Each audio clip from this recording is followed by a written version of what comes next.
Good morning, everyone. Another day.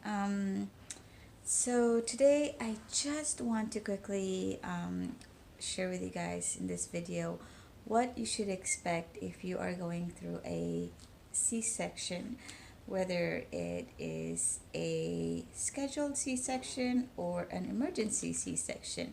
If you are watching this because you're planning on having a normal delivery, but you're watching this because, just to be prepared, just in case you'll need an emergency C section, good on you because honestly, that's my story with my first baby. I've always wanted to have a normal delivery. I did not expect to have a C section at all. I was like in shock and I was in tears when the doctor said he thought that was the best idea at the time.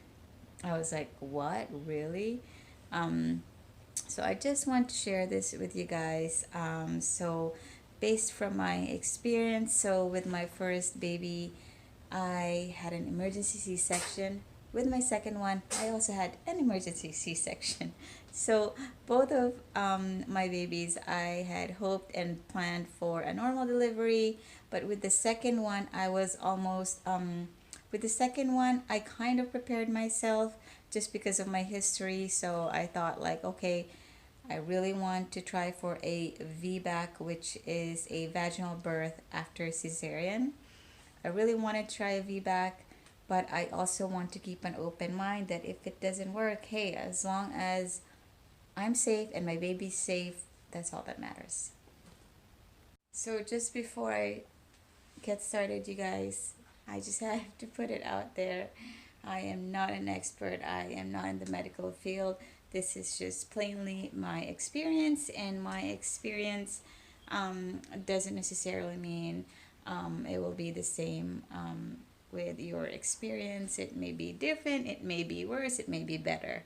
Um, okay, so anyway, so with my first baby, who is now 4 years old, I had an emergency C section. I labored for from 8 in the morning, and then around I think 11:30 at night is when the doctor said, you know what, this isn't working. Your baby's heart rate is going up and down. It is not safe for you to labor anymore, and our best solution right now is an emergency C-section. I'm telling you guys, I cried. It's because I just was not expecting that at all. Isn't that right? I was not expecting that at all. So I started crying, and then, after a minute or two, I was like, you know what? My baby's health is the number one priority. So yeah, let's go ahead and do it. Um, so um, it was pretty fast. So around, they prepped me around, I think it was just before midnight. They prepped me for the OR. And I was so like, because I had an epidural too, right? So I had an epidural, and then they gave me more, um, they gave me more anesthesia. So I was pretty drugged up, and so I was so tired. But the C-section happened so fast. Like they started, I think around yeah, midnight, and then by 12:20, my baby was out. And yeah, so that is the good thing about C-section, because it's so fast in terms of like the surgery. Um, I'm trying to get her to sleep, and she likes this wrap so much. Um, but after though, I gotta say, after it was pretty not bad, but it was just like so tiring because a C section, an emergency C section, when you labored for so long, I'm losing my voice. When you labored for so long and then you had a C section, is a lot different than a scheduled C section. When it's a scheduled C section, you just basically, I'm not saying that, oh my god, it's so easy. But energy wise, it's a lot different, because obviously if you didn't labor and you just went in the hospital and you know you're going to have a c-section, then it's a lot better that way energy wise. Because I'm telling you, when I first had my baby like via c-section, when she was out and she was handed to me, I was emotional, but I was also like groggy, and in a way, I just wanted to sleep. And to me, like, it was just not a pleasant experience at that time, just because I wanted to be happy. I wanted to be excited, but I couldn't. Because, like, yes, I was emotional, because I know, like, oh, she's here now and she's healthy, and yeah, I was happy. But then at the same time, I was like, oh my God, like, I just want to sleep for like the next 24 hours. So yeah, and then here in Canada, you have to stay at if you have a C-section, if you had a C-section, they require you to stay between 2 to 3 days at the hospital, just to make sure that your stitches are fine, you're walking fine, and all that kind of stuff. Like, they have a checklist of what they need to check for when someone had a C-section. Um, and then afterwards, when it comes to the recovery part, I would say, so I think my whole body was pretty much swollen when I got out of the hospital. And about after a week is when they started going down. And here, at least, they recommend that you don't, they highly recommend that you don't do any sort of workout or carrying heavy or lifting heavy things really other than your baby for 6 weeks. Um, and then after that, after 6 weeks, I guess it really depends. I'm pretty sure it's a case by case situation.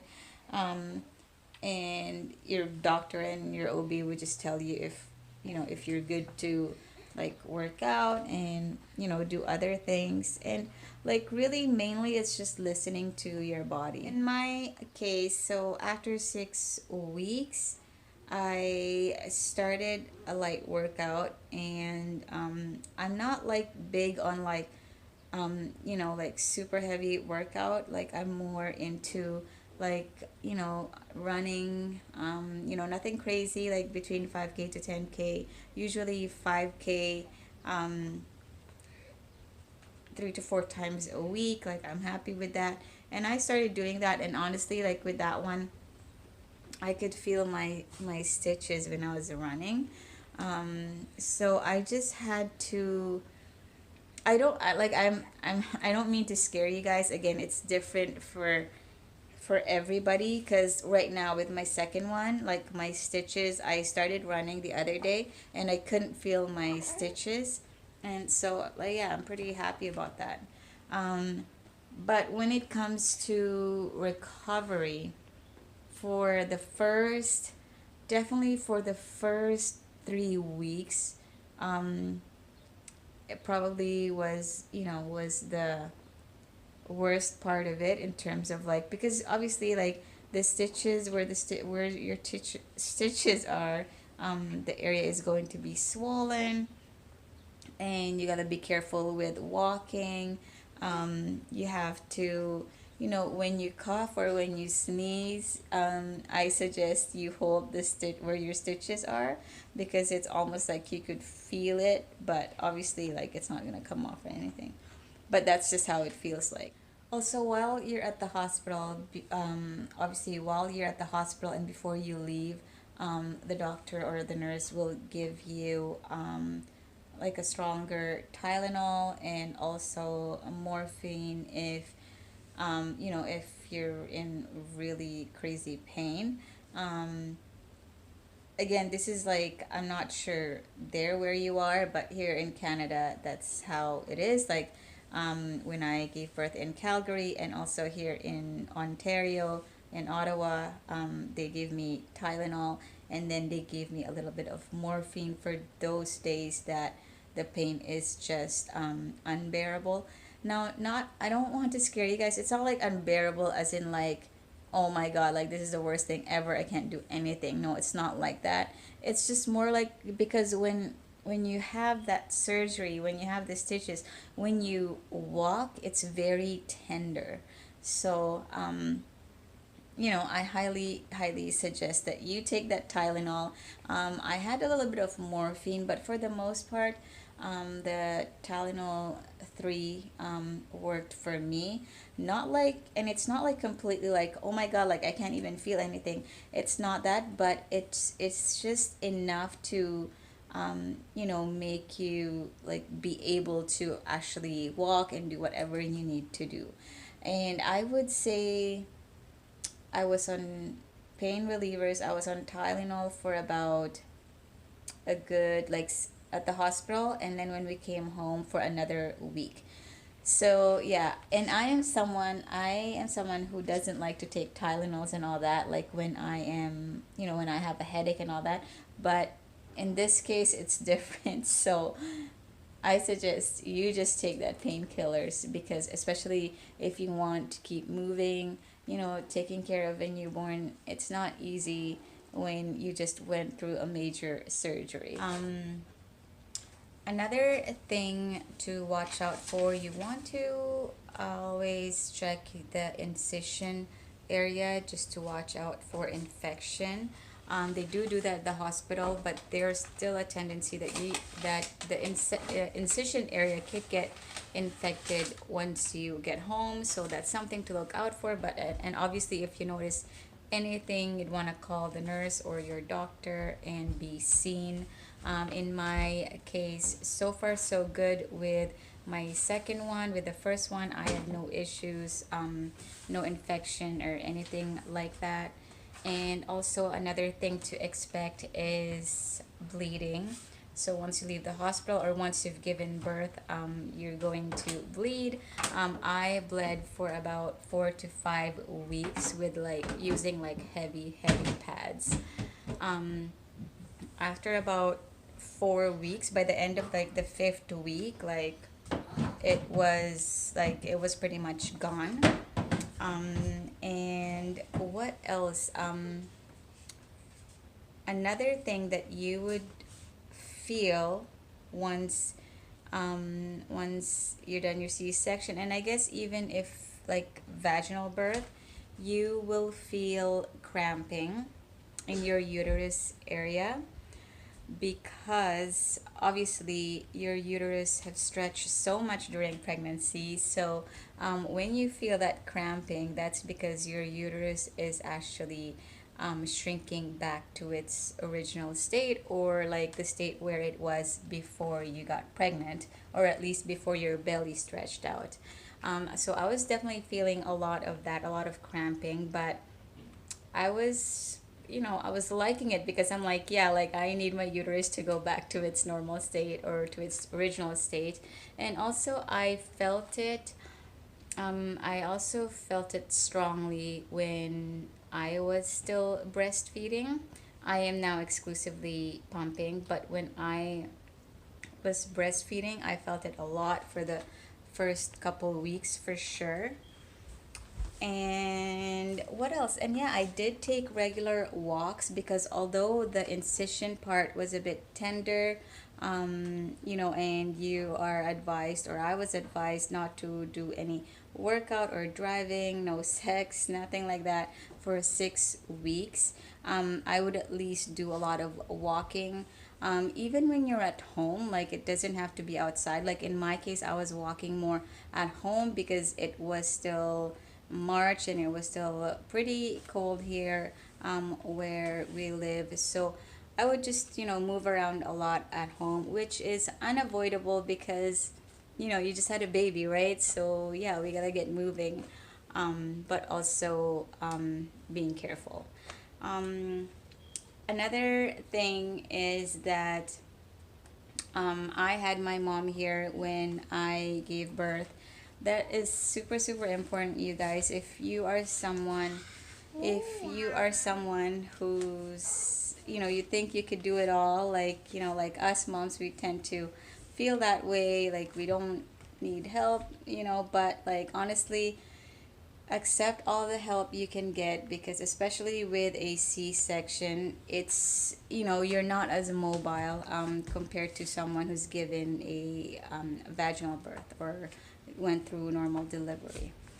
Also, I almost forgot to mention, wear some sort of wear some sort of belly band, because that really helps a lot. I used a belly bandit with my first child after giving birth, and also with my second one. I am still using it right now, actually, and it really helps your uterus like shrink back faster.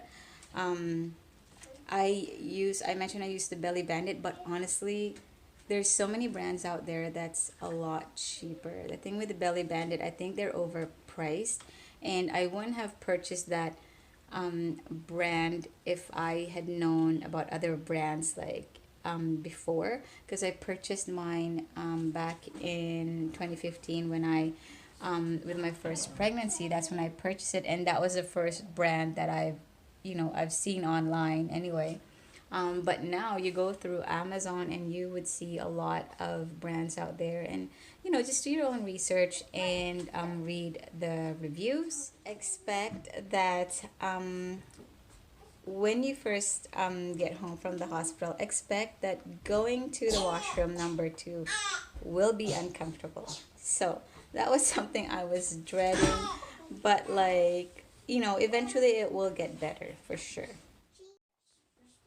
And yeah, I think that is it, you guys. I may have missed one or two things, but that's really it, like at least in my experience. And I hope you find this video helpful. If you do, or if you did, please give it a thumbs up. And also, if you haven't done so, please consider subscribing to my channel. I make lifestyle and mommy videos. Speaking of mommy, I could hear my youngest just crying out for me now. So I gotta go until my next video. Bye.